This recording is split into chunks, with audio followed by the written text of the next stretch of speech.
Good evening, everyone, and welcome again to the second day of our Bible study class. Thank you so much to everyone who has joined today, and a special thanks to Achin who has taken his time and uh, uh, joined today to give us the further continuous teachings on the ninth chapter of Second Corinthians today. Acha, we were eagerly waiting to hear you talk on and continue, our journey on the Corinthian lanes. Thank you so much for joining, Acha. Over to you for the class. Okay, perfect.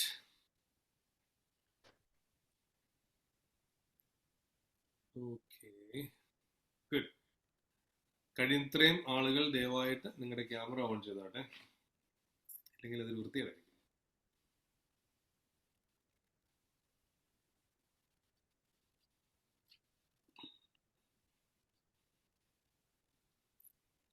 കണ്ടോ, നല്ല സുന്ദരങ്ങളായ മുഖങ്ങളൊക്കെ കാണുമ്പോൾ എനിക്ക് തന്നെ അങ്ങ് class എടുക്കാൻ തോന്നിപ്പോവുക. ഷീജ കണ്ടാലും മിടുക്കിയായിട്ട് ക്യാമറയൊക്കെ on ചെയ്ത്. Yeah, it's nice to see everyone on the camera. കഴിഞ്ഞ ആഴ്ച കണ്ടവരൊക്കെ ഉണ്ട്. ഗുഡ്.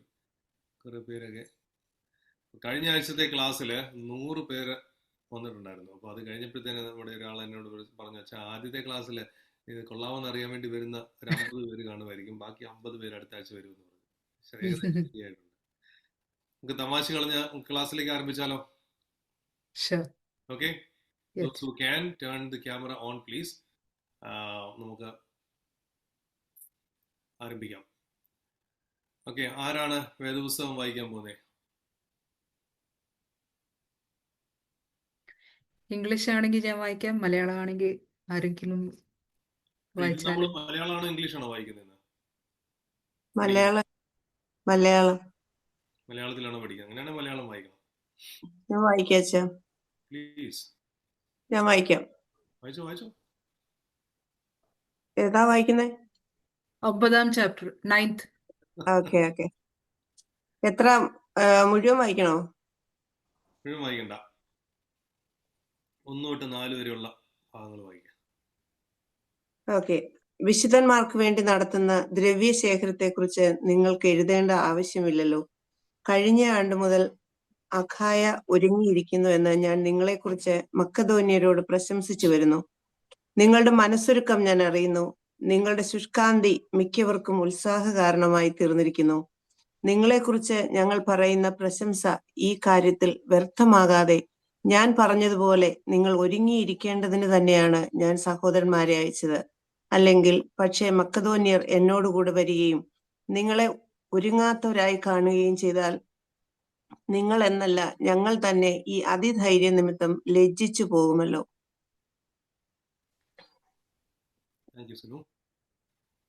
നമുക്ക് ഈ ഭാഗത്തേക്കൊന്ന് പ്രവേശിച്ച് നോക്കാം. എങ്ങനെയുണ്ട് ഇത് നമുക്കൊന്ന് കൃത്യമായിട്ട് മനസ്സിലാക്കാൻ തക്കമാണ്.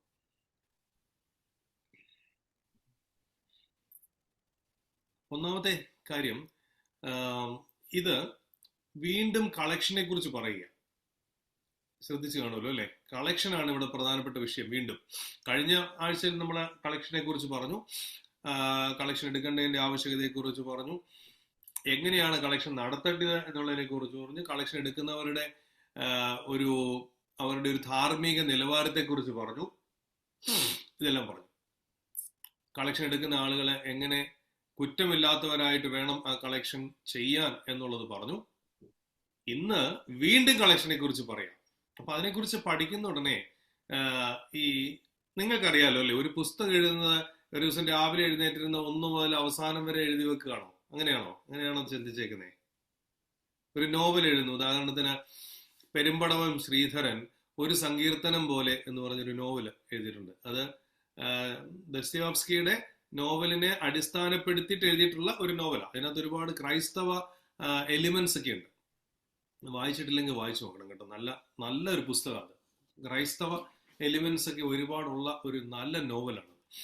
അപ്പൊ അത് വായിച്ചു നോക്കണം. അപ്പൊ വായിക്കുന്നതാണ്, നിങ്ങൾ വിചാരിക്കരുത് ഈ പറഞ്ഞ ഈ ശ്രീമാൻ പെരുമ്പടവം ശ്രീധരൻ ഒരു ദിവസം രാവിലെ എഴുന്നേറ്റിരുന്ന 1-ാം അധ്യായത്തിലെ 1-ാമത്തെ സെന്റൻസ് മുതൽ ഇങ്ങനെ വെള്ളം പൈപ്പിൽ നിന്ന് വെള്ളം വരുന്നതാണൊക്കെ എഴുതി ഉണ്ടാക്കിയതാണെന്ന് വിചാരിക്കില്ല. അദ്ദേഹം ചിലപ്പോൾ 1-ാം അധ്യായം ആദ്യം എഴുതി, അത് കഴിഞ്ഞിട്ട് 12-ാം അധ്യായം ആയിരിക്കും അടുത്ത് എഴുതിയത്. അത് കഴിഞ്ഞ് 12 തിരുത്തി 1-ന്റെ കൊണ്ടുവെക്കും, 1 എടുത്തുനിന്ന് 12-ൽ കൊണ്ടുവെക്കും. അങ്ങനെയൊക്കെയാണ് ആ ഒരു പുസ്തകം ഉണ്ടായി വരുന്നത്. അത് പുസ്തകം എഴുതുമ്പോഴാണ് നമുക്കത് മനസ്സിലാകത്തുള്ളൂ. അപ്പോൾ ഈ പുസ്തകത്തെക്കുറിച്ചും പറയുന്ന ഒരു പ്രധാനപ്പെട്ട കാര്യം എന്താണെന്ന് വെച്ചാൽ, ഈ 9-ാമത്തെ ചാപ്റ്റർ ഏകദേശം 1 വർഷം മുമ്പേ എഴുതിയതായിരിക്കും എന്നുള്ളത് ധാരണയാവും ഇതിനെക്കുറിച്ച് കൂടുതലായിട്ട് പഠിച്ചിട്ടുള്ള ആളുകൾക്ക് ഉള്ളത്. അതുകൊണ്ട് ധനശേഖരണത്തെ കുറിച്ച് പറയുമ്പോൾ ആദ്യം ഈ ധനശേഖരണത്തിന്റെ ആക്ച്വൽ ഇവന്റിനെ കുറിച്ച് പറയുകയും അതിന് ശേഷം വരുന്ന ചാപ്റ്റർ ഏകദേശം നേരത്തെ എഴുതിയതായതുകൊണ്ട് എങ്ങനെ ഇത് നടത്തണം എന്നുള്ളതിനെ കുറിച്ചുള്ള ചില ഗൈഡ് ലൈൻസ് കൊടുക്കുകയും ചെയ്യുന്നുണ്ട്.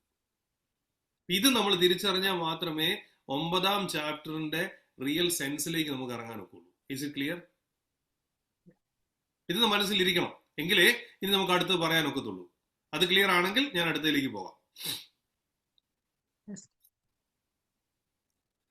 എനിക്കറിയാൻ പാടില്ല എന്തുകൊണ്ടാണ് പലരും കേൾക്കാൻ പറ്റുന്നില്ല എന്ന് പറയുന്നുണ്ട്. ഞാൻ ഇതിക്കുള്ള എങ്ങനെയാ ഉറച്ചു പറയുന്നേ? ഇപ്പൊ കേൾക്കുന്നുണ്ടോ? കുറച്ചുകൂടെ ബെറ്റർ ആണോ? നിങ്ങള് ക്യാമറ അൺമ്യൂട്ട് ചെയ്യാൻ, സോറി, ഫോൺ അൺമ്യൂട്ട് ചെയ്യാന്നുണ്ടെങ്കിൽ അൺമ്യൂട്ട് ചെയ്തിട്ട് പറഞ്ഞാട്ടെ. പ്രത്യേകിച്ച് ക്ലിയർ ആയിട്ട് കേൾക്കാം. നന്നായിട്ട് കേൾക്കാം. ആണെന്നുണ്ടെങ്കിൽ ദയവായിട്ട് ഇനിയും ക്യാമറയുടെ ഫോണിൽ, അല്ല സോറി, കമ്പ്യൂട്ടറിന്റെ ഫോണിന്റെ ഒക്കെ വോളിയം കൂടെ അല്പം ഒന്ന് കൂട്ടി വെച്ചാൽ ചിലപ്പം നന്നായിരിക്കും. ഓക്കെ, അപ്പൊ ഞാൻ ഇനി ഒരു കാര്യം ചെയ്യാം. ഞാൻ എൻ്റെ സ്ക്രീൻ ഒന്ന് അല്പസമയത്തേക്ക് ഒന്ന് ഷെയർ ചെയ്യാം. സ്ക്രീൻ ഷെയർ ചെയ്യാനായിട്ട് എനിക്കൊന്ന് അനുവദിക്കാമോ Sheni? You can share now, Acha. Okay, perfect.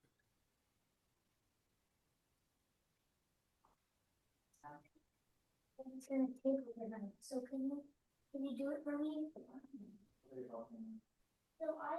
you have എന്റെ സ്ക്രീൻ കാണുന്നുണ്ടോ? കാണാം. എന്താ കാണുന്നത് എനിക്ക്? But it's very tiny.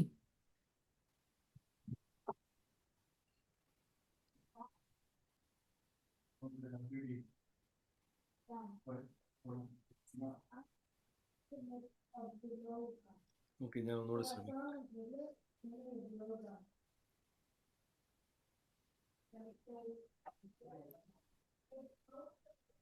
ഇപ്പൊ എങ്ങനെയുണ്ട്?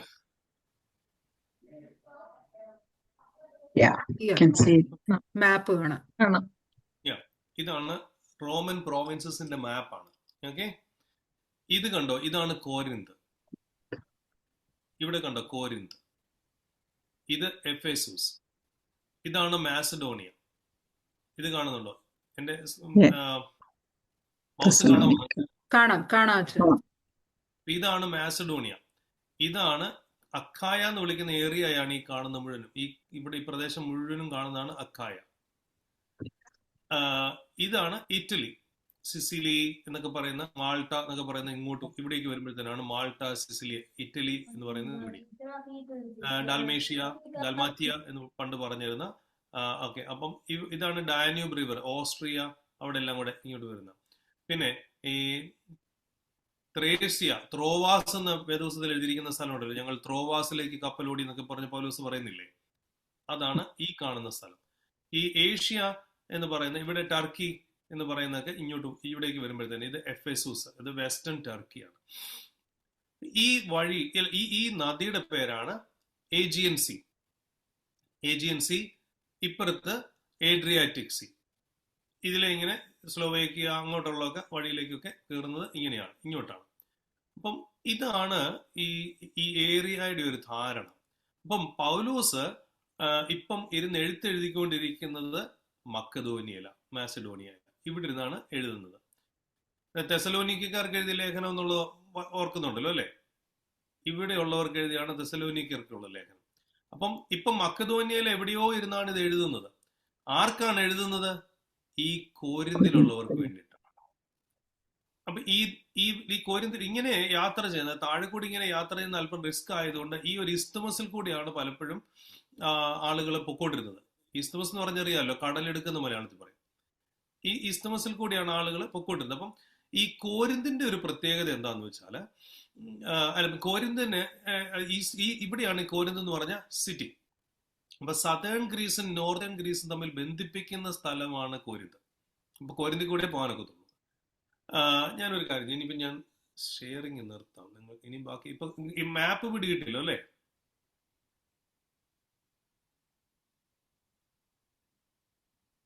Okay, let me make it smaller.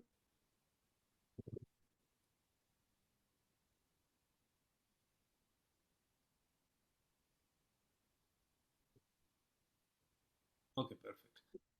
മാപ്പ് അത് കണ്ട് മനസ്സിലാക്കിയല്ലോ. അപ്പം കോരിന്ത് എന്താണ് എന്നുള്ളത് പിടികിട്ടിയല്ലോ അല്ലേ? അപ്പൊ ഈ ഒരു ധാരണ നിങ്ങൾക്ക് ഹൃദയത്തിൽ കണ്ടു കഴിയുമ്പോഴത്തേനാണ് ബാക്കി ഇനി നമുക്ക് മനസ്സിലാക്കാൻ പറ്റുന്നത്. ഈ അഖായ എന്ന് പറയുന്ന റീജിയൻ, അതാണ് ആ താഴെ കണ്ട റീജിയനാണ് അഖായ. ഈ അഖായയുടെ പ്രത്യേകത എന്ന് പറയുന്നത് വളരെ മൗണ്ടനസ് ആയിട്ടുള്ള ഒരു സ്ഥലമാണ്. മൗണ്ടനസ് ആയതുകൊണ്ട് തന്നെ അഗ്രികൾച്ചറൽ പ്ലാന്റ്സ് വളരെ കുറവാണ്. അഖായയുടെ രണ്ടു വശവും കടലാണ്. അപ്പൊ അതുകൊണ്ട് തന്നെ ആ കടലായിരിക്കുന്ന ആ റീജിയനിൽ പ്രധാനപ്പെട്ട കൺട്രോൾ നടക്കുന്നത് ഈ നാവിക വ്യവസായങ്ങളാണ്. കപ്പലിൽ സാധനങ്ങൾ കൊണ്ടുപോവുകയും അവർക്ക് വേണ്ടിയിരിക്കുന്ന ഫെസിലിറ്റീസ് കൊടുക്കുകയും ചെയ്യുക എന്നുള്ളതാണ് അഖായക്കാരുടെ, പ്രത്യേകിച്ച് ഈ കോരിന്തിന്റെ സദേൺ കോരിന്തിലുള്ളവരുടെയൊക്കെ പ്രധാനപ്പെട്ട ചിന്ത അല്ലെങ്കിൽ അവരുടെ ജോലി. അപ്പം ഈ കോരിന്ത് എന്ന് പറയുന്നത് ഈ സതേൺ ഗ്രീസിന്റെ തലസ്ഥാനമായിരുന്നു.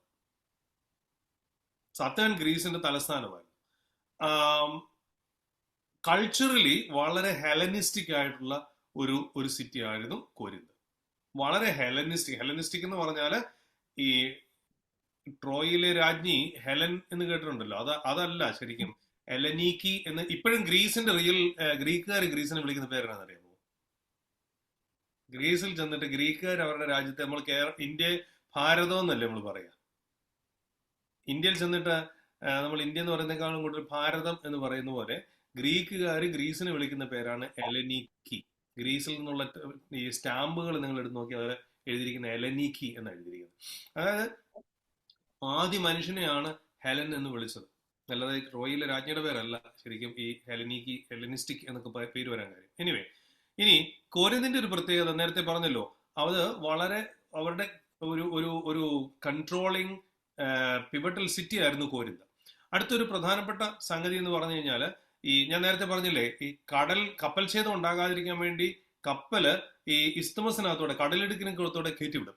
അങ്ങനെ കയറ്റിവിടുന്നത് കൊണ്ട് തന്നെ ഒരുപാട് പോപ്പുലേഷൻസ്, വളരെ ഡൈവേഴ്സ് ആയിട്ടുള്ള പോപ്പുലേഷൻസ്, അതുപോലെ കൾച്ചറലി ഡൈനമിക് ആയിട്ടുള്ള ഒരു സിറ്റി ആയിരുന്നു. വളരെ ഒരു ഫൈനാൻഷ്യലി ത്രൈവിങ് സിറ്റി ആയിരുന്നു ഏത്? കോരിന്ത്. മൂന്നാമത്തെ ഒരു കാര്യം, മോറൽ ആൻഡ് സോഷ്യൽ ആയിട്ട് ചിന്തിച്ചാൽ വളരെ കോംപ്ലക്സ് ആയിട്ടുള്ള ഒരു ക്രോസ് സെക്ഷൻ ഉണ്ടായിരുന്നു കോരിന്തിന്. ഇനിയും മാസഡോണിയയിലേക്ക് പോയാലോ, നോർത്തേൺ ഗ്രീസ് ആണ്. കോരിന്തിൽ നിന്നും നോർത്തിലേക്ക് പോയാൽ, വടക്കോട്ട് പോയാലാണ് മാസഡോണിയ. അവിടുത്തെ പ്രധാനപ്പെട്ട സിറ്റികളാണ് ഫിലിപ്പി, തെസലോനിക്ക, ഞാൻ കാണിച്ച് ഓർക്കുന്നുണ്ടാവുമല്ലോ, ബെറയ, ഇങ്ങനെയൊക്കെയുള്ള ചില സിറ്റികൾ അവിടെ ഉണ്ടായിരുന്നു. അതുപോലെ തന്നെ അവിടെയും ഈ മലനിരകൾ ഒരുപാടുണ്ട്. അതുപോലെ തന്നെ ബാൾക്കൻ റീജിയൻസിലേക്ക്, അതായത് ഈസ്റ്റേൺ യൂറോപ്പിലേക്കൊക്കെ പോകാനുള്ള ഒരുപാട് വഴികളും ഒക്കെ അവിടെയുണ്ട്. ഈ റോം ഈ മാസഡോണിയയെ സൂക്ഷിച്ചു വെച്ചിരുന്നത് അറ്റാക്ക് ഉണ്ടാകാതിരിക്കാൻ വേണ്ടിയിട്ടുള്ള ഒരു ബഫറായിട്ടായിരുന്നു. അപ്പൊ റോമക്കാരുടെ കാലത്ത് മാസഡോണിയ എന്ന് പറയുന്നത് അറ്റാക്ക് വരാതിരിക്കാൻ വേണ്ടി അവര് ഒരു ബഫർ അവിടെ ഇങ്ങനെ സൂക്ഷിച്ചു വെച്ചിരുന്നതാണ്. അപ്പൊ അതുകൊണ്ട് തന്നെ ഒരു മറ്റു തരത്തിൽ പറഞ്ഞാൽ കോരിന്തുമായിട്ടുള്ള ഒരു കൊമേഴ്ഷ്യൽ കോറിഡോറും കൂടി, ഒരു ഇടനാഴിയായിരുന്നു ഈ മാസഡോണിയ.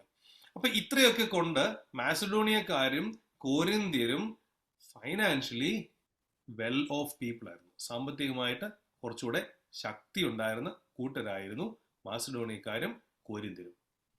മാസഡോണിയക്കാര് നല്ല ഭംഗിയായിട്ട് അവര് ഈ ധനശേഖരണത്തിൽ സഹകരിച്ചു. കൊരിന്ത്യരോട് എന്ത് പറയുന്നു? നിങ്ങളും സഹകരിക്കണം. അപ്പൊ ഒരു വർഷം മുന്നേ എഴുതി എഴുത്താന്ന് ഞാൻ പറഞ്ഞതിന്റെ കാരണം എന്താന്ന് വെച്ചാല്, ഒരു വർഷമായിട്ട് നിങ്ങൾ ഒരുങ്ങിയിരിക്കുന്നുണ്ടല്ലോ എന്ന് ഇപ്പൊ സുനു വായിച്ച് കേൾക്കുന്നുണ്ടോ? നേരത്തെ പറഞ്ഞ എന്താണ്? ഒരു വർഷമായിട്ട് നിങ്ങളിപ്പം ഇത് തുടങ്ങണമെന്ന് പറയുന്നു 8-ാം അധ്യായത്തിൽ. ഇപ്പൊ പറയുന്നത് നിങ്ങൾ ഒരു കൊല്ലമായിട്ട് ഒരുങ്ങിയിരിക്കുകയായിരുന്നല്ലോ. അപ്പൊ അതുകൊണ്ടാണ് നമ്മൾ പറയുന്നത് ഇത് ഒരു വർഷം മുമ്പേ എഴുതിയ ഒരു ചാപ്റ്റർ ആയിരുന്നു. അപ്പൊ അതിന്റെ ഒരു ജോഗ്രഫിയുടെ കോണ്ടെക്സ്റ്റിലും അതിന്റെ എഴുത്തിന്റെ ആ റിഡാക്ഷന്റെ കോണ്ടെക്സ്റ്റിലും അതിന്റെ എഴുത്തിന്റെ എഡിറ്റിംഗിന്റെ കോണ്ടെക്സ്റ്റിലും നിങ്ങൾക്ക് ഈ ഭാഗം പിടികിട്ടിയോ? മനസ്സിലായോ? എന്തെങ്കിലും സംശയമുണ്ടോ ഇത്രയും കാര്യത്തിൽ? കോണ്ടെക്സ്റ്റ് മനസ്സിലാകണം, എന്നാലേ നമുക്ക് ഈ കഥ അറിയാതെ ആട്ടം കാണുന്ന പോലെ ഇരിക്കരുത്. അതിനുവേണ്ടിയാണ് ഞാൻ ചോദിക്കുന്നത്. കോണ്ടെക്സ്റ്റ് പിടികിട്ടിയോ? ഓക്കെ, അടുത്ത ഭാഗത്തേക്ക് നമുക്ക് കയറിയാലോ? ഓക്കെ, ഇനി ഈ ഒരു വർഷം മുമ്പ് എഴുതിയെന്ന് പറഞ്ഞത് കൊണ്ട് തന്നെ എഴുത്തിന്റെ സ്റ്റൈലിലും വ്യത്യാസമുണ്ട്. ആ വ്യത്യാസം നമുക്ക് ഇനിയുമുള്ള വാക്യങ്ങളിൽ നമുക്ക് കാണാം. ഒന്നാമതായിട്ട് പറയുന്ന ഒരു സംഗതി എന്താണ്? യെരുശലേമിലേക്കാണ് കളക്ഷൻ കൊടുക്കുന്നത് എന്ന് പ്രത്യേകമായിട്ട് വായിക്കുന്നുണ്ട്. യെരുശലേമിലേക്കാണ് കളക്ഷൻ. അപ്പോൾ പരിശുദ്ധനായ പൗലോസ്ലീഹ പ്രത്യേകമായിട്ട് പറയുന്നത് എന്താണ്? യെരുശലേമിലെ വിശ്വാസികളായിരിക്കുന്നവർക്ക് അവർക്ക് വേണ്ടിയിട്ടാണ് കളക്ഷൻ. അപ്പൊ ഇത് വെറുതെ ഒരു ഫണ്ട് റേസിംഗ്. ഇന്ന് നമ്മുടെ പലപ്പോഴും പലരും കേൾക്കുന്ന ഒരു വാക്കാണ് ഫണ്ട് റേസിംഗ്, അല്ലെ? ധനശേഖരണം. നമ്മളും ചിലപ്പോ ഇതേ കയറി വീണു പോകാറുണ്ട്. നമ്മുടെ ഒരു വലിയ മുതലെടുപ്പ് നടത്തുന്ന ഒരു സംഗതിയാണ് ഈ ധനശേഖരണം എന്ന് പറയുന്നത്. ഈ മുതലെടുപ്പിന്റെ ഇതൊരു ബിസിനസ്സാണ്.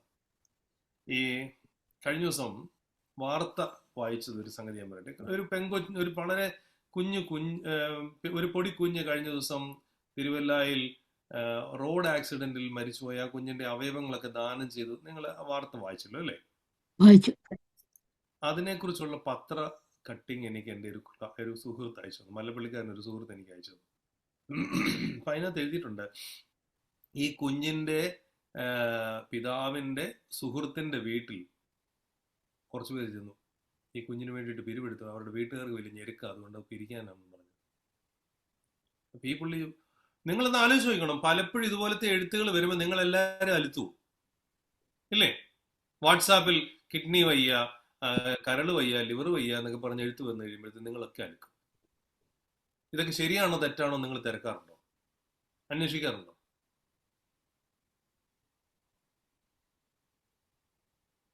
പലപ്പോഴും കൊരിന്ത്യ ലേഖനം 2-ാം കൊരിന്ത്യ ലേഖനം 9-ാം അധ്യായം എടുത്ത് കോട്ട് ചെയ്തിട്ടാ പലപ്പോഴും ഇത്തരം കളക്ഷൻസ് നടക്കുന്നത്. ഇത് വെറുതെ കൊടുക്കലല്ല, ഇതെന്ത് ജെനുവിനിറ്റി എന്താണെന്ന് തിരിച്ചറിഞ്ഞതിന് ശേഷമേ കൊടുക്കാം. ഞാൻ ആദ്യം തന്നെ പറയുന്നത് എന്തിനെന്നറിയാമോ? മണ്ടത്തരം പറ്റിക്കപ്പെടാനുള്ള ഒരു മാർഗമല്ല എന്ത്? സുവിശേഷം. പറ്റിക്കപ്പെടാനുള്ള ഒരു സാധനമല്ല സുവിശേഷം. സുവിശേഷം എങ്ങനെയായിരിക്കണം? നമ്മുടെ ഈ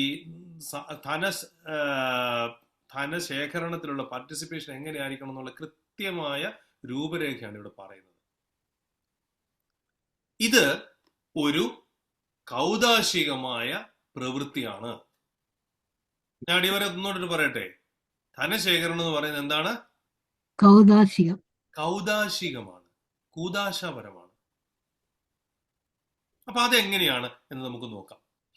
അപ്പോൾ അതിനാണ് കൊയിനോണിയ എന്ന് വിളിക്കുന്നത്. എന്താണ് കൊയിനോണിയ? Communion participation.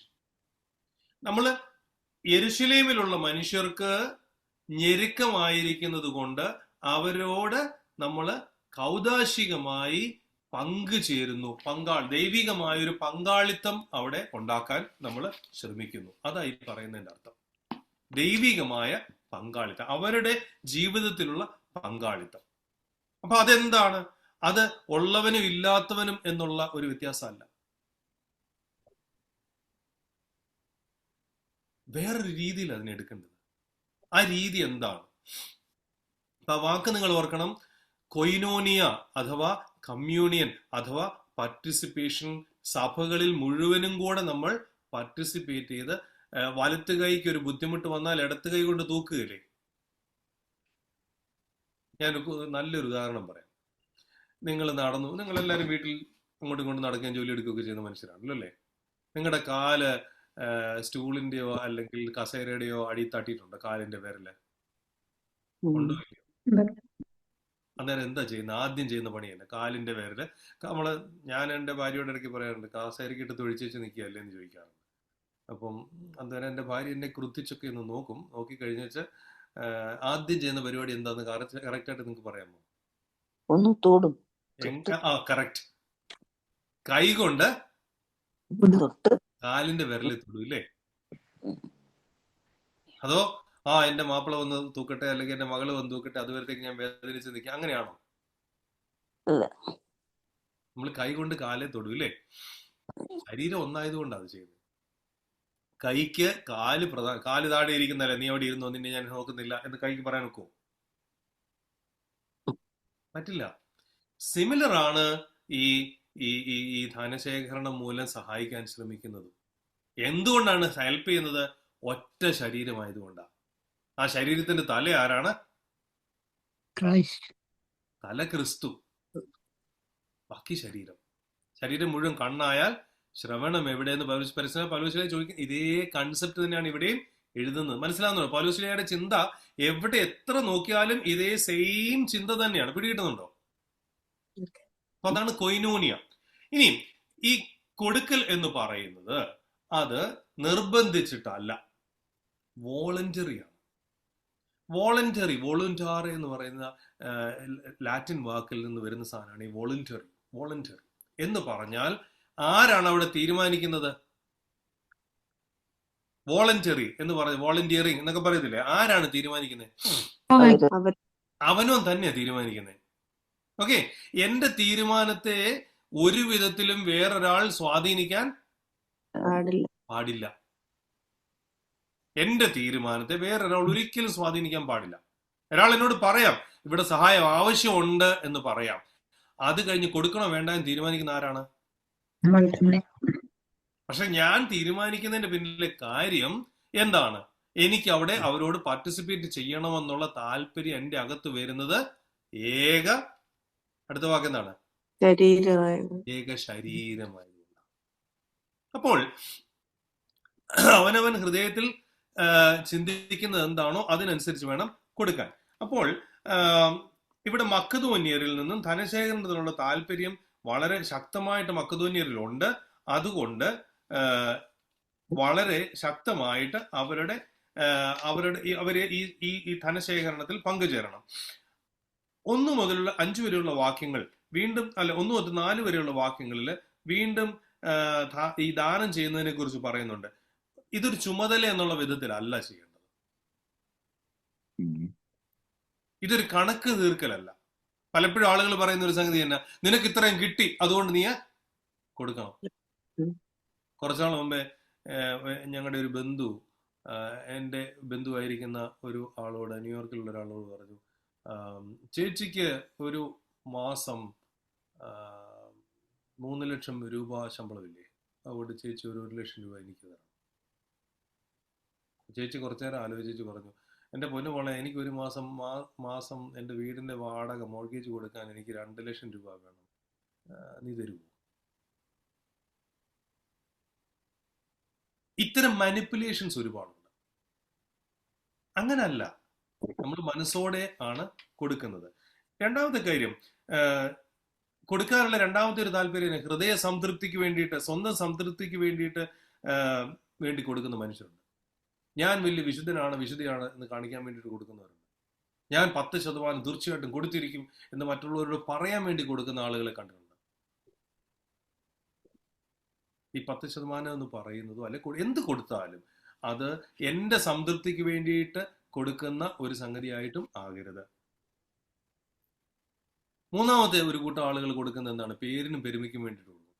കുറച്ചാൾ മുമ്പേ ഒരു പൊതി ചോറ്, ഇങ്ങനെ ഒരു പാവപ്പെട്ട മനുഷ്യന് ഒരു പൊതി ചോറ് കൊടുത്തിട്ട് ആ ചോറിന്റെ കൊടുക്കുന്നതിന്റെ ചുറ്റും ഒരു 25 പേര് നിന്ന് ഫോട്ടോ എടുത്തിട്ട് വെച്ചിരിക്കുന്നു. ഈ മനുഷ്യൻ ഇങ്ങനെ പാവപ്പെട്ടവൻ ഒരു പൊതി ചോറും മേടിച്ച് ഇങ്ങനെ ദയനീയമായിട്ട് നടുക്ക് നിൽക്കുക. ബാക്കി എല്ലാവരും വലിയ രാജാക്കന്മാരെ പോലെ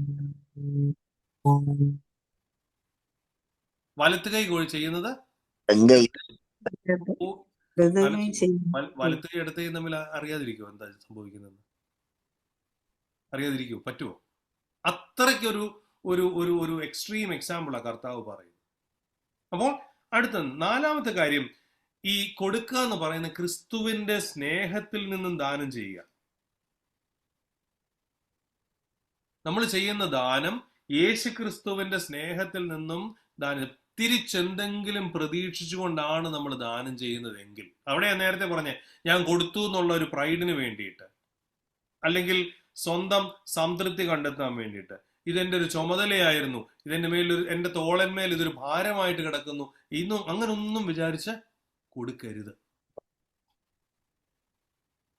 എന്റെ ഫോട്ടോ ഇതിൽ നിന്ന് എടുത്ത് എവിടെങ്കിലും ഇടാൻ വേണ്ടിയിട്ട് കൊടുക്കരുത്. അങ്ങനെ കൊടുത്താലുള്ള ദോഷം എന്നറിയാമോ? അതും കർത്താവ് തന്നെ പറയുന്നുണ്ട്.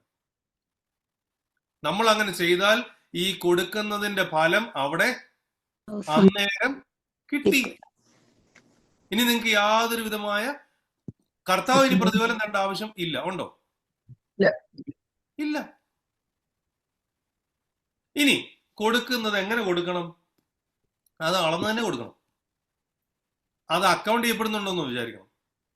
ഈ മേടിക്കുന്നവൻ ഇതും കൊണ്ട് പോകുന്നുണ്ടോ എന്ന് വിചാരിക്കണം. മേടിക്കുന്നവൻ ഇതുകൊണ്ട് അവൻ എടുക്കുന്ന നന്മ മരങ്ങൾ ഒരുപാടുണ്ട് ഇന്ന്.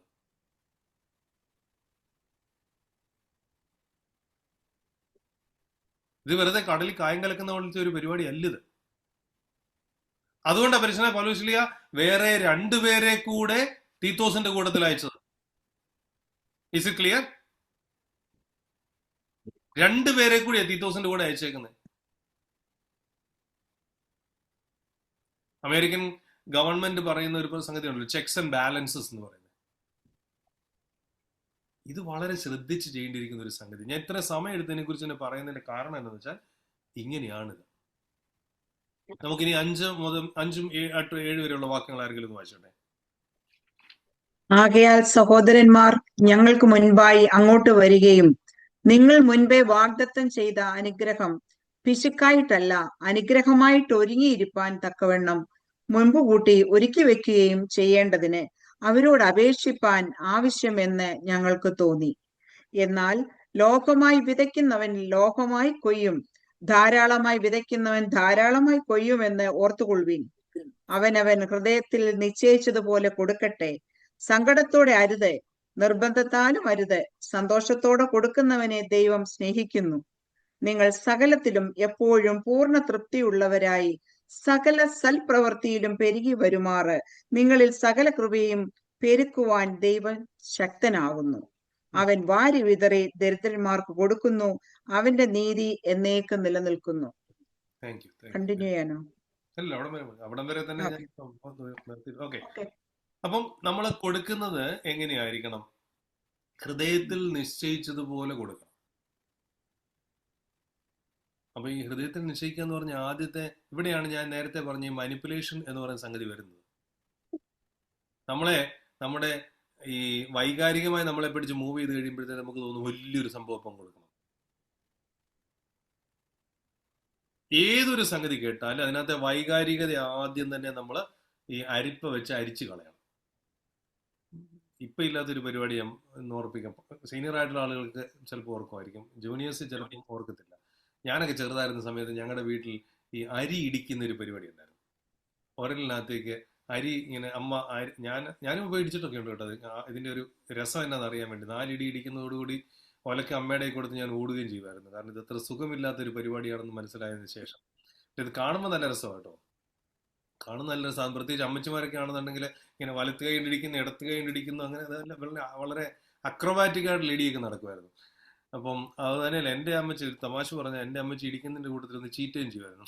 എന്നൊക്കെ വെച്ചായിരുന്നു ഇടിച്ചിരുന്നത്. അപ്പൊ ഇതെന്താ ഇടിക്കുമ്പോൾ ഞാനും പോയെന്ന് ചീറ്റ. അമ്മച്ചി എന്നോട് പറഞ്ഞു, ഡാ നീ ചീറ്റിയാ പോരെ ഇടിക്കണം, അങ്ങനെയൊക്കെ എന്നോട്. അങ്ങനെ ഒരു തമാശയൊക്കെ ഉണ്ട്. അല്ലെങ്കിൽ ഈ ഇടി കഴിഞ്ഞിട്ടുള്ള ഒരു തമാശയാണ് ഇതിങ്ങനെ അരിക്കുന്നത്. അത് അതിലും വലിയ തമാശ. കുഞ്ഞ് അരിപ്പൊടി മാത്രം ഇങ്ങനെ വീഴും, എന്നിട്ട് ബാക്കി തരികളെല്ലാം കൂടെ ഇങ്ങെടുക്കും.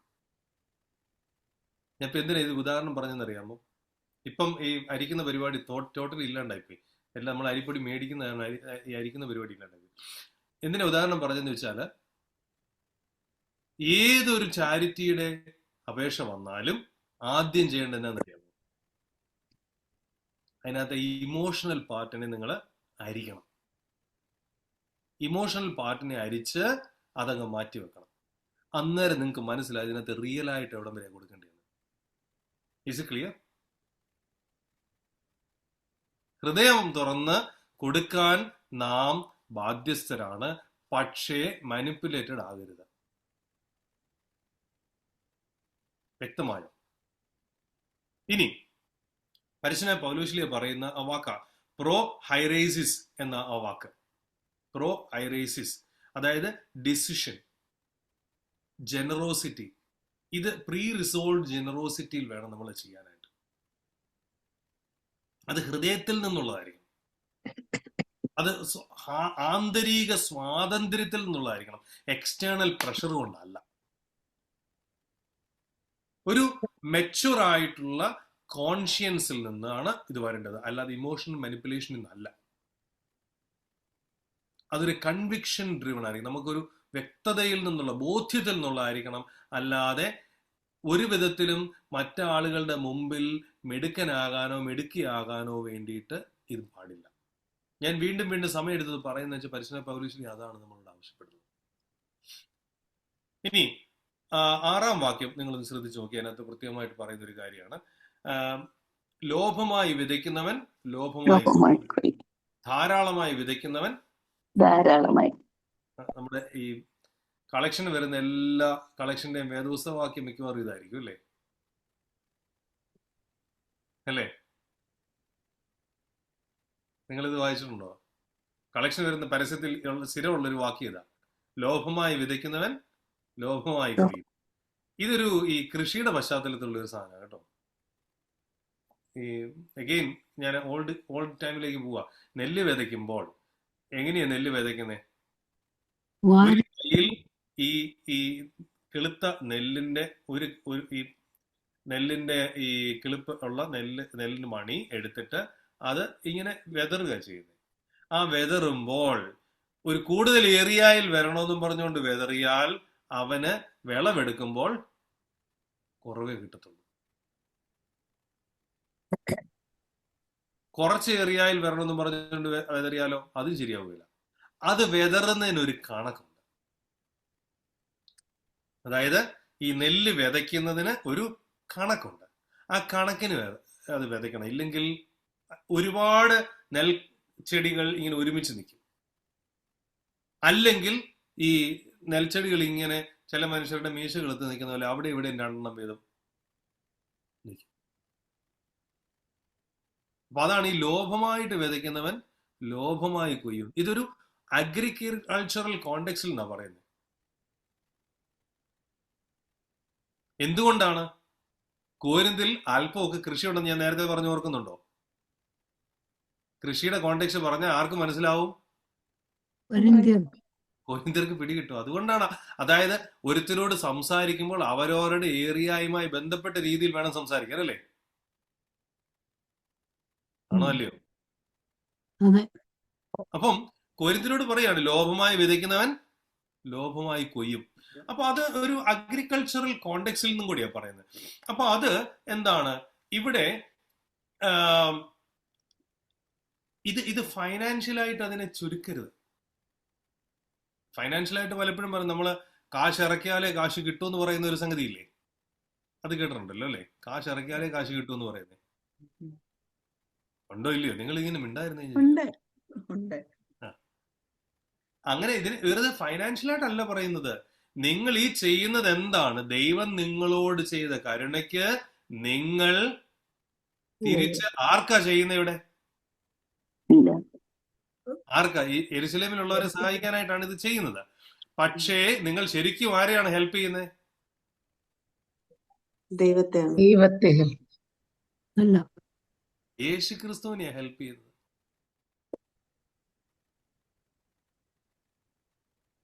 അപ്പൊ നിങ്ങൾ ഇനി നാളെ ഒരു ചാരിറ്റിക്ക് എന്തെങ്കിലും കൊടുത്താൽ നിങ്ങൾ ആർക്കാ കൊടുത്തേ? ദൈവത്തിന് കൊടുത്തു. യേശുക്രിസ്തുവിനാ കൊടുക്കുന്നത്, അത് ഓർത്തോണം. ഞാനിത് അല്പം ഒരു ശകലം ഒരു ഒരു ഒരു ഒരു ആത്മീയത പറയാം. നിങ്ങളൊന്ന് ആലോചിച്ച് നോക്കണം. ഈ ഓക്സിജൻ മൂക്കിൽ വെച്ചുകൊണ്ട് നടക്കുന്ന ആളുകളെ കണ്ടിട്ടുണ്ടോ? അതിന് എന്ത് വില കൊടുക്കണമെന്നറിയാമോ? അതിന് നമ്മൾ ഓർഡറിൽ പേ ചെയ്യുമ്പോഴത്തേന് അതിന് എന്ത് വിലയുണ്ടെന്ന് അറിയാമോ? എല്ലാവരും ആഞ്ഞൊന്ന് ശ്വാസം എടുത്തേ. എന്നാ കൊടുത്തു ഇപ്പൊ? ഒന്നും കൊടുത്തില്ല, അയ്യോ അല്ല, ഫ്രീ ആയിട്ട്. ഇത് ഫ്രീ അല്ല. ഈ ശ്വാസം എടുക്കുന്നതിന് കർത്താവിന് തിരികെ കൊടുക്കുന്നതാണ് ഞാൻ ഒരാളെ സഹായിക്കുന്നത് എന്നുള്ള ബോധ്യം ഉണ്ടെങ്കിൽ മാത്രം കൊടുക്കണം. ലോഭമായി വിതയ്ക്കുന്നവൻ ലോഭമായി കൊയ്യുമെന്ന് പറഞ്ഞ ഈ എടുക്കുന്ന ഓരോ ശ്വാസവും നിനക്ക് ഗുണത്തിനായിട്ടില്ല എന്ന് അതിൻ്റെ അർത്ഥം. ഈ പണം കൊടുക്കുന്നത് മൂലം വേറൊരാൾക്ക് എന്തെടുക്കാൻ ഒക്കും? ശ്വാസം എടുക്കാൻ. ശ്വാസം എടുക്കാൻ ഒക്കും. അതിനാണ് കൊടുക്കുന്നതെന്നൊരു ബോധ്യം നമുക്ക് വന്നാൽ ഇതിനകത്ത് പിന്നെ നമുക്ക് പൊങ്ങച്ചൊന്നുമില്ല. മനസ്സിലാകുന്നുണ്ടോ? ലോഭമായി വിതയ്ക്കുന്നവൻ ലോഭമായി കൊയ്യും എന്ന് പറയുന്നതാ. ഇനി അതൊരു സ്പിരിച്വൽ ഫ്രൂട്ട്ഫുൾനെസ്സിലേക്ക് നമ്മൾ പോകുന്നതെന്ന് ഓർക്കണം. അപ്പൊ അതുകൊണ്ട് ഇത് ഒരു സ്പിരിച്വൽ മോറൽ റെസിപ്രോസിറ്റി, എന്താ മലയാളത്തിൽ പറയുന്നത്, ആത്മീയമായ ധാർമ്മികമായ ഒരു ഒരു തിരികെ കൊടുക്കലാണ്. ആർക്ക്? ദൈവത്തിന്. പ്രോസ്പെരിറ്റി തിയോളജി അല്ല. പ്രോസ്പെരിറ്റി തിയോളജി വല്ലതും പറയുന്നത് അത് നിങ്ങൾ കേട്ടിട്ടുണ്ടാവുമല്ലോ അല്ലേ? ഞങ്ങളുടെ സഭയ്ക്ക് അല്ലെങ്കിൽ ഞങ്ങളുടെ പള്ളിക്ക്, ഞങ്ങളുടെ ഇന്ന പരിപാടിക്ക്, ഈ പ്രസ്ഥാനം കൊണ്ട് ഞങ്ങൾ ഇറങ്ങിയിരിക്കുന്നു, ഇതിന് നിങ്ങൾ കൊടുത്താൽ നിങ്ങൾക്ക് കർത്താവ് അങ്ങ് തരും. നിങ്ങളുടെ കാതയില് ഒരു കമ്മൽ ഒരു ഇവിടെ ഇട്ടോ നിങ്ങൾക്ക് 10 പവൻ കമ്മൽ കിട്ടും. എന്തൊരു രസം! കർത്താവിന് എന്നെ സ്വർണ്ണക്കടയല്ലേ പണി? കർത്താവിന്റെ ജൂവലറി നടത്തുക. Please do not follow on such traps. ഇത്തരം കെണികളിൽ വീഴരുത്. നിങ്ങൾ ചെയ്യുന്ന എന്തിനായിരിക്കണം? കർത്താവ് നമുക്ക് തന്നിട്ടുള്ള നന്മകൾക്ക് ഹൃദയം നിറഞ്ഞ് തിരികെ കൊടുക്കുന്ന ഒരു സംഗതി. നിങ്ങൾ വിചാരിക്കില്ല നിങ്ങൾക്ക് കഷ്ടതകൾ വന്നിട്ടുണ്ടല്ലോ അല്ലെ? കഷ്ടതകളില്ലാത്ത മനുഷ്യരുണ്ടോ? ഈ കഷ്ടതയിൽ നിന്ന് കരയേറാനായിട്ടാണ് ഇത് ചെയ്യുന്നത് നിങ്ങൾ അങ്ങനെ ഒന്നും വിചാരിക്കില്ല. കഷ്ടത നമുക്ക് കൂട്ടത്തിലുള്ളതാണ്. ഈ കൊടുക്കുന്നതുകൊണ്ടൊന്നും ഒരു കഷ്ടതയും കുറയാൻ പോകുന്നില്ല. ഒറ്റ ഗുണം ഉണ്ടാവുള്ളൂ, കഷ്ടത അതിൽ കൂടെ കടന്നു പോകുമ്പോൾ ഒരുപാട് വേദനിക്കാതെ അപ്പുറത്ത് കടക്കാൻ നോക്കും. അത്ര മാത്രം കൂട്ടിയാൽ മതി. പ്രത്യാശ നഷ്ടപ്പെടാതെ കഷ്ടതയിൽ കൂടെ അപ്പുറത്ത് കടക്കാൻ നോക്കും. ഇനി സന്തോഷത്തോടു കൂടി കൊടുക്കുക. ദൈവം സന്തോഷത്തോടു കൂടി കൊടുക്കുന്നവനെ സ്നേഹിക്കുന്നു എന്ന് പറഞ്ഞാൽ, ഈ സന്തോഷം എന്നുള്ള വാക്കിന് അവിടെ ഗ്രീക്കിൽ എഴുതിയിരിക്കുന്ന വാക്ക് ഏലാരിയോൺ എന്നാണ്. ഏലറോൺ എന്നാണ്. ഹെയ്ലറോൺ എന്ന ശരിക്കും ഗ്രീക്ക് വാക്കിൽ എഴുതുന്ന ഹെയ്ലറോൺ. ഈ ഹിലേറിയസ് എന്നൊരു വാക്ക് കേട്ടിട്ടുണ്ടല്ലോ അല്ലെ? ദാറ്റ് ഈസ് ഹിലേറിയസ് എന്ന് ഇവിടെ കൊച്ചുങ്ങളൊക്കെ സ്ഥിരം പറയുന്ന വാക്കാണ് ഹിലേറിയസ്. അതിന്റെ അർത്ഥം എന്നാ? സന്തോഷം. വെറും സന്തോഷം. പിള്ളേർ ഉപയോഗിക്കുന്നത് വെറും സന്തോഷം അർത്ഥത്തില്ല. അത് ഭയങ്കര രസകരമായിരിക്കുന്നു എന്ന അർത്ഥത്തില്ല. ശരിക്കും അത് മറ്റേ റേച്ചലാൻഡി പറഞ്ഞ കറക്റ്റാണ്. സന്തോഷം നൽകുന്ന ഒന്നായിരിക്കണം. അത് സന്തോഷം നൽകുന്ന ഒന്നായിരിക്കണം. അപ്പം ഈ കൊടുക്കുക എന്ന വാക്ക്, ജനറോസിറ്റി നമുക്ക് സന്തോഷം തരണം. നമ്മളൊരു ചാരിറ്റി ചെയ്താൽ അത് നമുക്ക് സന്തോഷം തരണം.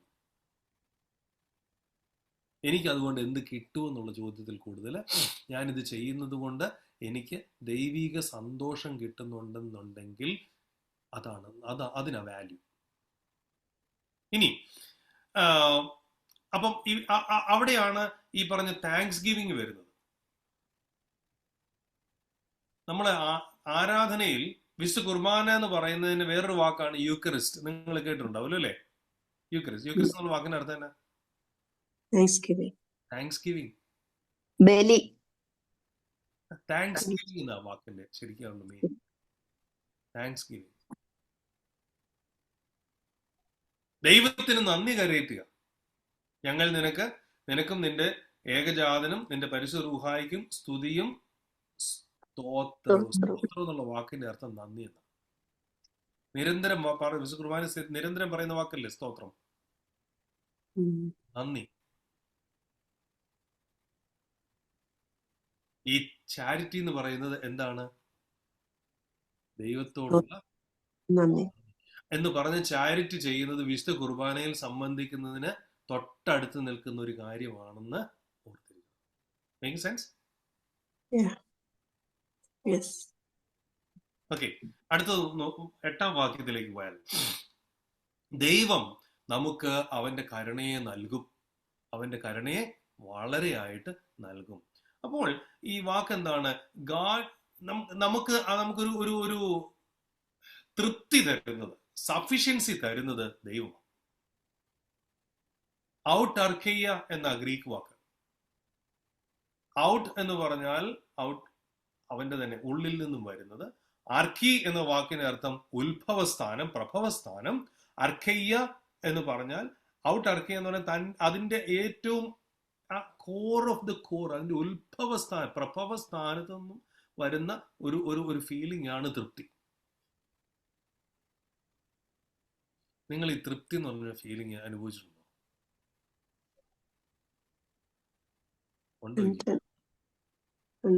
തൃപ്തി അനുഭവിച്ചിട്ടുണ്ടോ? തൃപ്തി അനുഭവിച്ചിട്ടുണ്ടെങ്കിൽ അത് ഏറ്റവും നല്ല ഉദാഹരണം എന്നറിയാം. സമയമില്ലാത്തതുകൊണ്ട് ഞാനങ്ങ് പറയാം. അല്ല, ഷീജ പറയാൻ വേണ്ടി റെഡി ആയ പോലെ എനിക്ക് തോന്നുന്നു. ഷീജ, നല്ലതായിട്ട് ഒരാൾക്ക് ഭക്ഷണം കൊടുക്കുമ്പോ നമ്മുടെ വീട്ടിൽ വരുന്ന ഗസ്റ്റിന് ഇഷ്ടപ്പെട്ടു. ഷീജ വലിയ അതിഥി പ്രിയാന്ന് എനിക്കറിയാം. അത് നല്ലൊരു ഉദാഹരണം ഞാൻ പറയട്ടെ. ഷീജ ദാഹിച്ച് വരഞ്ഞ് വല്ലതായിരിക്കുന്ന സമയത്ത് ഒരു ഗ്ലാസ് വെള്ളം കിട്ടിക്കഴിഞ്ഞപ്പോഴത്തേന് നമുക്കത് പോരാ, ഒരു ഗ്ലാസ് കൂടെ വേണം. നമ്മൾ ചോദിക്കും, ഒരു ഗ്ലാസ് കൂടെ തരാമോ? ഉടനെ ഒരു ഗ്ലാസ് കൂടെ തന്നു. 2 ഗ്ലാസ് വെള്ളം കുടിച്ചു. പിന്നെ ഒരു ശകലം കൂടെ ദാഹമുണ്ട്, ഒരു ഗ്ലാസ് കുടിച്ചു. ഇത് കടിച്ചു പിടിച്ച് കഴിയുമ്പോൾ അത് 3/4 ഗ്ലാസും കുടിച്ചു കഴിഞ്ഞ് നമ്മൾ ആ ഗ്ലാസ് അവിടെ താഴെ വെച്ചു. 3 ഗ്ലാസ് തയ്ച്ചു കുടിക്കാൻ വെക്കുന്നില്ല, 2.25 ഗ്ലാസ് കുടിച്ചു വെച്ചാൽ ഗ്ലാസ് താഴെ വെച്ചു. എന്നിട്ട് നമ്മൾ പറയുന്ന വാക്കുണ്ടല്ലോ അടുത്തതായിട്ട്, എന്താ പറയുന്നത്?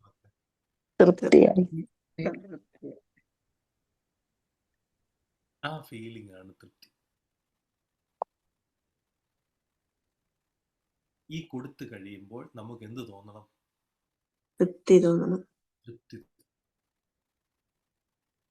അവിടെയാണ് നമ്മളോട് തന്നെ, നമ്മൾ തന്നെ ആരും കാണാതെ ബാത്റൂമിനകത്ത് കയറിയിട്ട് നമ്മൾ തന്നെ നമ്മുടെ തോളയിലൊന്ന് തട്ടി, ആ ഗുഡ് ബോയ്, ഗുഡ് ഗേൾ എന്ന് നമ്മുടെ തന്നെ തോളയിലൊന്ന് തട്ടിയിട്ട് ഈ കൊടുത്തു കഴിയുമ്പോൾ, ഈ ദാനം ചെയ്ത് കഴിയുമ്പോൾ നമ്മുടെ തന്നെ തോളെ നമ്മൾ തട്ടിയിട്ട്, ആരും കാണാതെ, വേറെ ആരും കാണണ്ട കേട്ടോ, ബാത്റൂമിൽ കയറി ചെയ്യണമെന്നല്ല ഞാൻ പറഞ്ഞ, ഞാനതൊരു ഒരു ഒരു മെറ്റഫോറിക്കലായിട്ട് പറഞ്ഞാൽ നമ്മളോട് തന്നെ നമുക്കൊരു കർത്താവ് നമുക്ക് ആവശ്യമുള്ള തരും. അതുകൊണ്ട് തന്നെ ജനറോസിറ്റി എന്ന് പറയുന്നത് നീതിയാണ്. അവൻ തൻ്റെ ദാനങ്ങളെ സ്വമേധയാ നൽകുന്നു.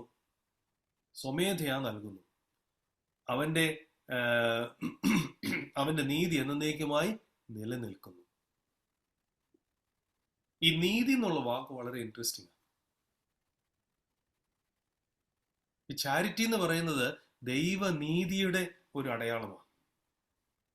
ദൈവനീതിയുടെ ഒരു അടയാളമാണ് ചാരിറ്റി. ദൈവത്തിന്റെ വിശ്വസ്തതയോടുള്ള നമ്മുടെ ഒരു ഒരു ഒരു ഉടമ്പടിയുടെ അടയാളമാണ് ചാരിറ്റി. ഞാൻ വാക്കൊന്നുകൂടെ പറയട്ടെ, ദൈവത്തിന്റെ വിശ്വസ്തതയോടുള്ള നമ്മുടെ ഉടമ്പടിയുടെ അടയാളമാണ് ചാരിറ്റി, ഈ കൊടുക്കൽ.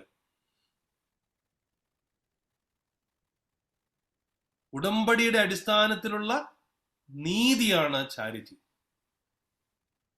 ഇതാ പരിശുദ്ധ പൗലോസ് പ്രത്യേകമായിട്ട് എടുത്ത് പറയുന്നു. ഇനിയും 11ഉം 12ഉം വാക്യങ്ങളൊന്നും വായിക്കാൻ ആരെങ്കിലും വായിച്ചു? ഇങ്ങനെ ദൈവത്തിന് ഞങ്ങളാൽ സ്തോത്രം വരുവാൻ കാരണമായിരിക്കുന്ന ഔദാര്യമൊക്കെയും കാണിക്കേണ്ടതിന് നിങ്ങൾ സകലത്തിനും സമ്പന്നന്മാരാകും. ഈ നടത്തുന്ന ധർമ്മശേഖരം വിശുദ്ധന്മാരുടെ ബുദ്ധിമുട്ട് തീർക്കുന്നത് അല്ലാതെ ദൈവത്തിന് അനവധി സ്തോത്രം വരുവാൻ കാരണവുമാകുന്നു.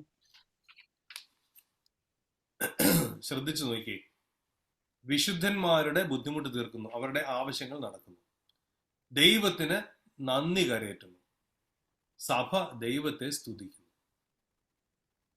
അവിടെ വിശുദ്ധൻ എന്ന് ഉദ്ദേശിക്കുന്ന ആരെയാണെന്നറിയാമോ? യെരുശലേമിലെ ക്രിസ്ത്യാനികളെ യെരുശലേമിലെ ക്രിസ്ത്യാനികളെ വിശുദ്ധരെന്ന് വിളിക്കുന്നു. സൗത്ത് വെസ്റ്റ് അമേരിക്കൻ ഭദ്രാസനത്തിലെ വിശുദ്ധരുടെ മീറ്റിംഗ് ഇപ്പൊ നടന്നുകൊണ്ടിരിക്കുന്നു. ആഹാ, നമ്മളെ കുറിച്ച് അങ്ങനെ പറയാമോ അല്ലേ? നമ്മളെ കുറിച്ച് അങ്ങനെ പറയാമോ? യെസ്, പറയാം. പറയണം, പറയാൻ പറ്റണം. എപ്പോഴാ പറ്റുന്നതെന്ന് അറിയാമോ? നമ്മൾ ഇതുപോലെ ആകുമ്പോൾ. പാമ്പാടി തിരുമേനിയുടെ ഉദാഹരണം നിങ്ങൾക്ക് അറിയാലോ അല്ലേ? കഴിഞ്ഞ ദിവസം എൻ്റെ ഒരു സുഹൃത്ത്, ഒരു അച്ഛൻ, ഒരു പോസ്റ്റ് ഇങ്ങനെ അയച്ചു. ഇടുക്കിയിൽ എവിടെയോ ഒരു ഒരു ഒരു ഒരു ഭൂമി മനുഷ്യൻ കയറിയില്ലാത്തടത്ത് 3 ദിവസം കാട്ടിക്കൂടെ നടന്നുപോയി. 3 ദിവസം ഞാൻ ഇച്ചിരി കൂട്ടി പറഞ്ഞു കേട്ടോ. ഞാൻ പറയുന്നതിനകത്തുള്ളൊരു പൊടിക്കൊരു എക്സാജറേഷൻ ഒന്ന് നിങ്ങളൊന്ന് ഹരിച്ചു, എന്നാലും വേണ്ടിയല്ല. മനുഷ്യർക്ക് എത്തിപ്പെടാൻ പറ്റുക, നടന്ന് വടിയും കുത്തി പോയാൽ മാത്രം എത്തുന്ന ഒരു സ്ഥലത്ത് കുറച്ച് സെമിനാരിയിൽ നിന്ന് പഠിത്തം പൂർത്തിയാക്കി, നമ്മുടെ സെമിനാരിയിലെ കാത്തലിക്സ് ആണ്, സെമിനാരിയിൽ നിന്ന് പഠിത്തം പൂർത്തിയാക്കിയ കുറച്ച് വൈദികർ പിന്നെ ഒന്നും ചെയ്തിട്ടില്ല. അവർ ആ കാട്ടിൽ അവിടെ താമസിക്കും.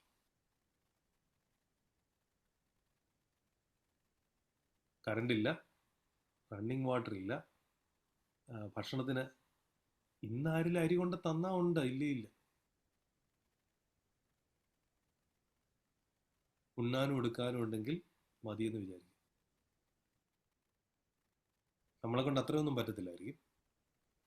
എന്നാലും എവിടെയെങ്കിലുമൊക്കെ നമുക്കൊരു തൃപ്തി വരണ്ടേ? വേണ്ടായോ പറഞ്ഞു? വേണം. ഈ തൃപ്തി, അതാണ് മിഷൻ എന്ന് പറയുന്നത്. നമ്മൾ ഈ മിഷൻ പ്രവർത്തനം എന്ന് പറയുമ്പോഴത്തേന് എന്താ മിഷൻ പ്രവർത്തനം? അനുദിന ജീവിതത്തിൽ, അവനവന്റെ അനുദിന ജീവിതത്തിലും ഈ മിഷനുണ്ട്. യേശുക്രിസ്തുവിനെ മറ്റുള്ളവർ കാണുന്ന എൻ്റെ ജീവിതത്തിൽ ആ മിഷൻ ഉള്ളപ്പോഴത്തേന്. 2, ഈ ചെയ്യുന്നത് എന്താണെന്ന് ഇപ്പൊ നമ്മൾ പറഞ്ഞു നിർത്തിയത്? താങ്ക്സ് ഗിവിംഗ് എന്ന് പറഞ്ഞില്ലേ? ആരാധനയാണ്. ഈ ചെയ്യുന്നതാണ് എന്ത്? ആരാധന. 3, ഇത് ദൈവത്തിന് സ്തുതി കരയേറ്റുകയാണ്. അപ്പൊ ആ കോണ്ടെക്സ്റ്റിൽ 13, 14 വാക്യങ്ങളൊന്ന് വായിച്ചു നോക്കി. 15 കൂടെ വായിച്ചു. 13, 14, 15 3 വാക്യങ്ങൾ വായിച്ചു. ഈ സഹായത്താൽ തെളിയുന്ന സിദ്ധത ഹേതുവായി ക്രിസ്തുവിന്റെ സുവിശേഷം നിങ്ങളിൽ സ്വീകരിച്ച അനുസരണ നിമിത്തവും അവരോടും എല്ലാവരോടും നിങ്ങൾ കാണിക്കുന്ന കൂട്ടായ്മയുടെ ഔദാര്യ നിമിത്തവും അവർ ദൈവത്തെ മഹത്വപ്പെടുത്തും. നിങ്ങൾക്ക് ലഭിച്ച അതിമഹത്തായ ദൈവകൃപ നിമിത്തം അവർ നിങ്ങളെ കാണുവാൻ വാഞ്ചിച്ച് നിങ്ങൾക്ക് വേണ്ടി പ്രാർത്ഥിക്കും. പറഞ്ഞു തീരാത്ത ദാനം നിമിത്തം ദൈവത്തിന് സ്തോത്രം. അവസാനത്തെ വാക്യം എന്തായിരുന്നു സുനു? ഒന്നുകൂടെ പറഞ്ഞേ. പറഞ്ഞു തീരാത്ത ദാനം നിമിത്തം ദൈവത്തിന് സ്തോത്രം. അവസാനത്തെ വാക്കോ? സ്തോത്രം. സ്തോത്രം എന്നുള്ളതിന് വേറൊരു ഒരു വാക്ക് നമ്മൾ പറഞ്ഞായിരുന്നല്ലോ. Thanks giving. ഗിവിങ്ങിന്റെ ഒരു വിശദീകരണം നമ്മൾ പറഞ്ഞായിരുന്നല്ലോ. വാക്ക് പറഞ്ഞായിരുന്നല്ലോ. ആരാധന. തൃപ്തി. ആരാധന. നന്ദി. ആരാധനയ്ക്ക് വേറൊരു വാക്ക് പറഞ്ഞു. കമ്മ്യൂണിയൻ. നന്ദി. യൂക്കറിസ്റ്റ് നേരത്തെ പറഞ്ഞു വേറൊരു വാക്ക്. കൊയിനോണിയ. അതിലൊക്കെ വലിയ വാക്കുണ്ട്. കുർബാന. ഔദാശികതയുടെ പാരമ്യമായിരിക്കും കുർബാന. സ്തോത്രം. ഞങ്ങൾ നിനക്ക്, നിന്റെ പിതാവിനും നിന്റെ പരിശുദ്ധ റൂഹായിക്കും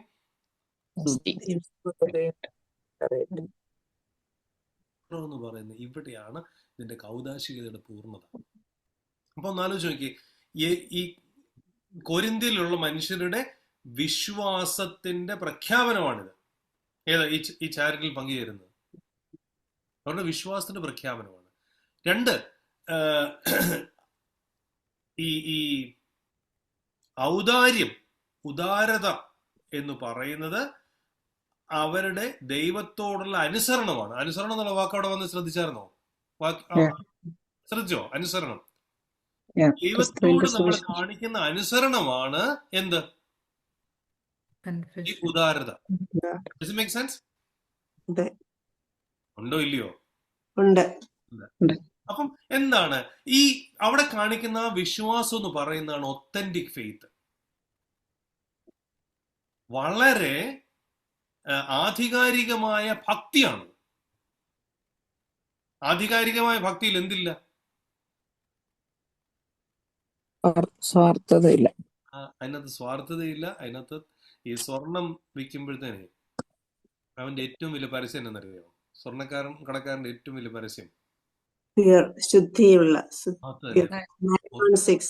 916. അങ്ങനെയൊക്കെ പറയാം. എനിക്കതിനെ കുറിച്ച് വലിയ അറിവില്ല, അതുകൊണ്ട് ഞാൻ പിന്നെ ഒരുപാട് അതിലേക്ക് പ്രവേശിക്കുന്നില്ല. പക്ഷെ ഒറ്റ കാര്യം ഞാൻ പറയാം. ഒരിക്കലും ഒരു പരസ്യം ഞാൻ സ്വർണത്തിന്റെ കണ്ടു. ഒത്തന്റിക് ഗോൾഡ്, ആധികാരികമായ സ്വർണം. പരിശുദ്ധിയുണ്ട്. അതുകൊണ്ടാണല്ലോ സ്വർണ്ണക്കടക്കാരൻ ഈ പരസ്യത്തിൽ വിശ്വാസം അതല്ലേ എല്ലാം എന്ന് പറഞ്ഞു.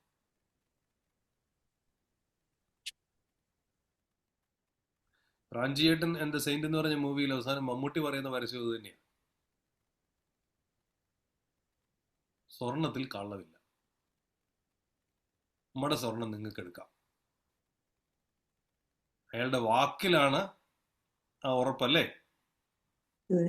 നമ്മുടെ ഭക്തി അതുപോലെ ആവണം.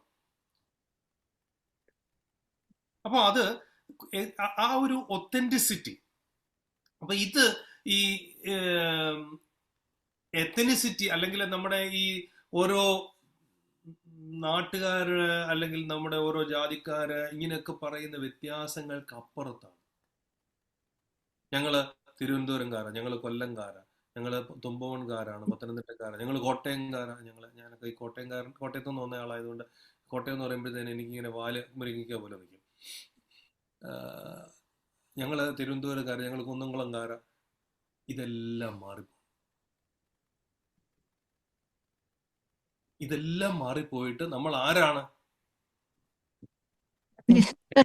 ക്രിസ്തുവിലൊന്ന്. മലങ്കര ഓർത്തഡോക്സ് സഭയുടെ വിശ്വാസികളാണ് എന്ന് പറയാൻ നമുക്ക് പറ്റുന്നിടത്താണ് എന്ത് വരുന്നത്? ഒത്തന്റിക് ഫെയ്ത്ത് വരുന്നത്. നമ്മളെ ഡിവൈഡ് ചെയ്യുന്ന സകലതും അവിടുന്ന് മാറിപ്പോകണം. മൂന്നാമത്തെ കാര്യം, എക്ലീസിയാസ്റ്റിക്കൽ സോളിഡാരിറ്റി എന്ന് പറഞ്ഞൊരു സംഭവമുണ്ട്. അതായത് സഭയുടെ ഐക്യം. അവിടെ ആ ഐക്യം ഉണ്ടാവുന്നു. എവിടെയാ?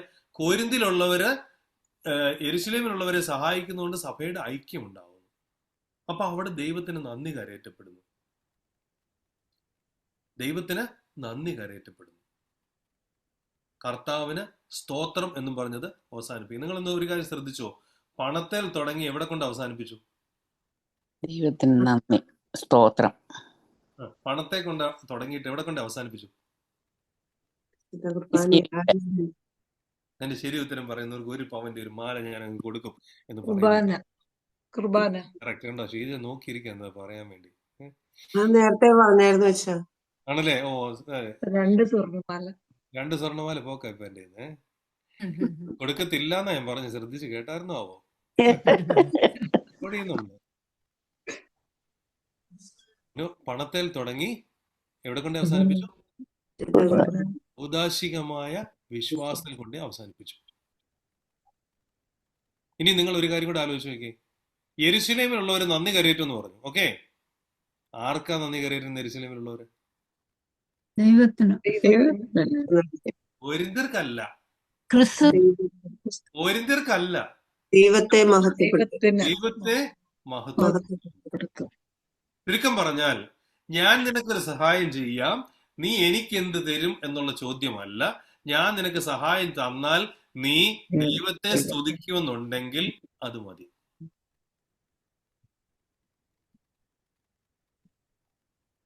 ഈ ചാപ്റ്ററിന്റെ ഒരു രത്ന ചുരുക്കം അവിടെ അവസാനിക്കുന്നു.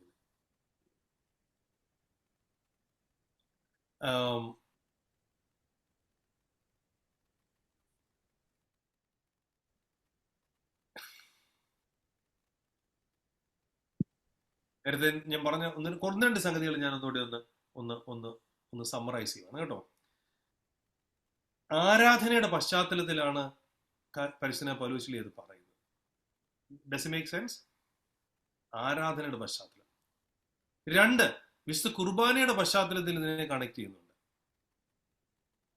3, ദൈവത്തിന്റെ ഉദാരത നമ്മുടെ ഈ ധന ശേഖരണത്തിൽ പങ്കുചേരുന്നതുമായിട്ട് താരതമ്യപ്പെടുന്നു. ദൈവം എത്ര ഉദാരമതിയാണ്, നമ്മൾ അതിന് സമാനമായിട്ട് ഔദാര്യം കാണിക്കണം എന്ന് പറയുന്നു. 4, സഭ എന്ന് പറയുന്ന കർത്താവിന്റെ ശരീരത്തിന്റെ ഐക്യത്തെക്കുറിച്ച് പറഞ്ഞു. അവസാനം അത് യേശുക്രിസ്തുവിൽ കൊണ്ടുപോയി അത് സമർപ്പിച്ചു തീർക്കുന്നു. യേശുക്രിസ്തുവാണ് അവിടെ വലിയ ആളാവുന്നത്.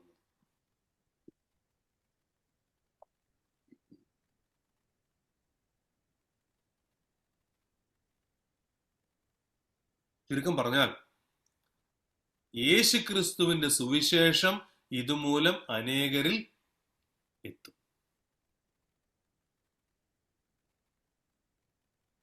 സകലത്തിലും അവന്റെ നാമം മഹത്വപ്പെടുമാറാവട്ടെ എന്ന് പറയുന്നത് ഈ പശ്ചാത്തലത്തിൽ.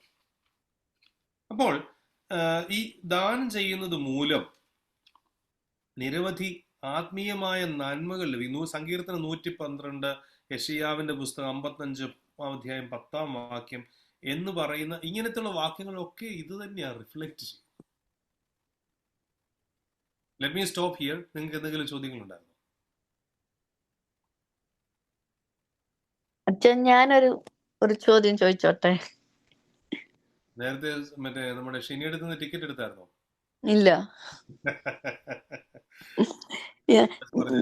ഇപ്പൊ നമ്മൾ എന്തേലും ചാരിറ്റി അല്ലെ ആർക്കെങ്കിലും എന്തേലും ചെയ്താൽ അത് ആരും അറിയാതെ അത് ഇപ്പൊ ചിലപ്പം നമ്മള് ഒന്നും ഒത്തിരി ഇതൊന്നും അല്ല, ചെറിയതാണേലും കൊടുത്തിട്ട് നമ്മൾ അവരോട് പറയത്തില്ലേ നിങ്ങൾ എനിക്ക് വേണ്ടി പ്രാർത്ഥിക്കണം അല്ലെ എന്റെ അതിനകത്ത് തെറ്റുണ്ടോ? പൈസ കൊടുത്ത് പ്രാർത്ഥിപ്പിക്കാന്നുള്ള ഒരു സെൻസ് ഉണ്ടോ, ഒരു മീനിങ് ഉണ്ടോ? അതോ നമ്മുടെ രീതിക്ക് എപ്പോഴും ഞങ്ങൾക്ക് വേണ്ടി പ്രാർത്ഥിക്കണമെന്ന് പറയുന്ന പോലെ അങ്ങനെ അതിനെ എടുക്കാവോ? അത് അച്ഛനൊന്ന് മനസ്സിലാക്കി തരാം.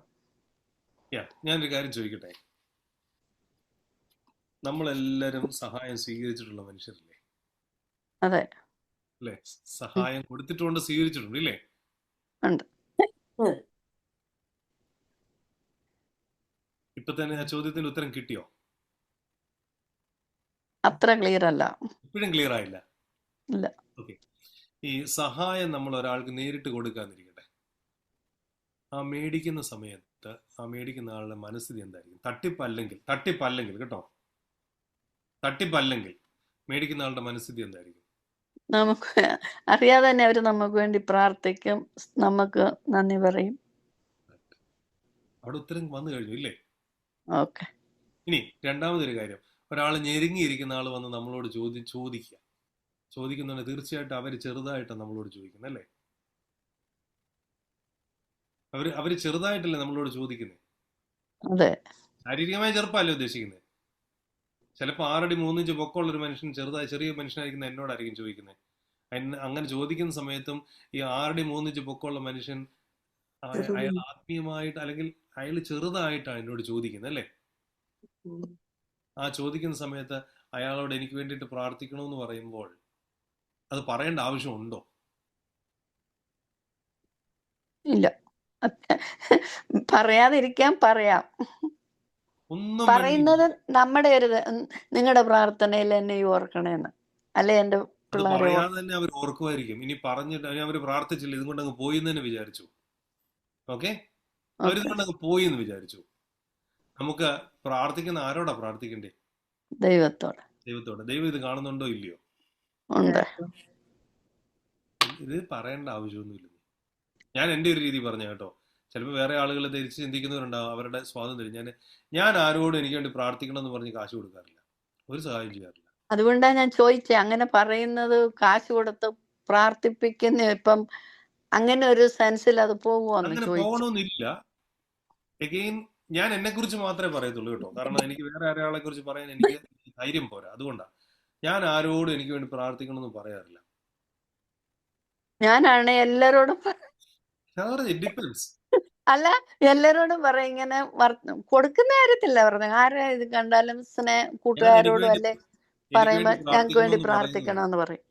എനിക്ക് വേണ്ടി പ്രാർത്ഥിക്കണമെന്ന് ഞാൻ ഒരാളോട് പറഞ്ഞാൽ വളരെ കുറച്ച് പേരുടെ അങ്ങനെ പറയാറുള്ളൂ.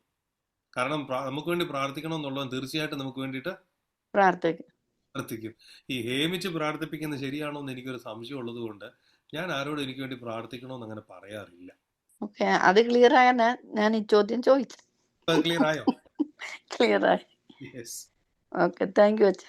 ഈ പറഞ്ഞ നമ്മുടെ ലിനി കൊച്ചുമ്മയോടൊക്കെ ചിലപ്പം പറയും കേട്ടോ, എനിക്ക് വേണ്ടി കൂടെ പ്രാർത്ഥിക്കണം കേട്ടോ, വല്ലപ്പോഴും പ്രാർത്ഥിക്കും, എനിക്ക് വേണ്ടിയും പ്രാർത്ഥിക്കണം എന്നൊക്കെ അങ്ങനെ കളിയാക്കാൻ തമാശ പറയുന്ന കൂട്ടത്തിലൊക്കെ പറയാറുണ്ട്. അതല്ലാതെ സീരിയസ് ആയിട്ട് എനിക്ക് വേണ്ടിയിട്ട് പ്രാർത്ഥിക്കണമെന്ന് ഞാൻ പറയാറില്ല, വളരെ കുറച്ചേ പറയാറില്ല. അതിന് കാരണം എന്താണെന്ന് വെച്ചാൽ എൻ്റെ തിയറി ഇതാ: നമുക്ക് വേണ്ടി പ്രാർത്ഥിക്കണമെന്നുള്ളവൻ ഉള്ളവൾ നിശ്ചയമായിട്ടും പ്രാർത്ഥിച്ചിരിക്കും, ഇല്ലേ? ഇനി എനിക്ക് ഈ പറഞ്ഞ പോലെ എനിക്ക് അസുഖമാണ്. ആ അസുഖം അതിന് അവിടെ ശരിക്കും എനിക്കൊരു പ്രാർത്ഥന ആവശ്യമുണ്ട് എന്നിരിക്കട്ടെ. അവിടെ ആവശ്യമുണ്ടെങ്കിൽ ആ അസുഖമാണ് എനിക്ക് വേണ്ടി പ്രാർത്ഥിക്കണമെന്നുണ്ടെങ്കിൽ അവിടെ എനിക്ക് വേണ്ടി പ്രാർത്ഥിക്കാൻ കർത്താവ് ആരെയിലൊക്കെ ഒരുക്കിയിട്ടുണ്ടാവും. That is all what I look at it. ശനി, ഇനി ആ റെക്കോർഡിംഗ് വേണമെങ്കിൽ അവസാനിപ്പിച്ചു. ഒരു ചോദ്യമുണ്ട്. ആന്റി പറഞ്ഞാട്ടെ. കഴിഞ്ഞ ആഴ്ച പറഞ്ഞില്ലേ, കഴിഞ്ഞ ആഴ്ച 8ാം അധ്യായത്തിന്റെ പറഞ്ഞപ്പം അതിന്റെ 2ാമത്തെ വാക്യത്തിൽ കഷ്ടത എന്ന കഠിന ശോധന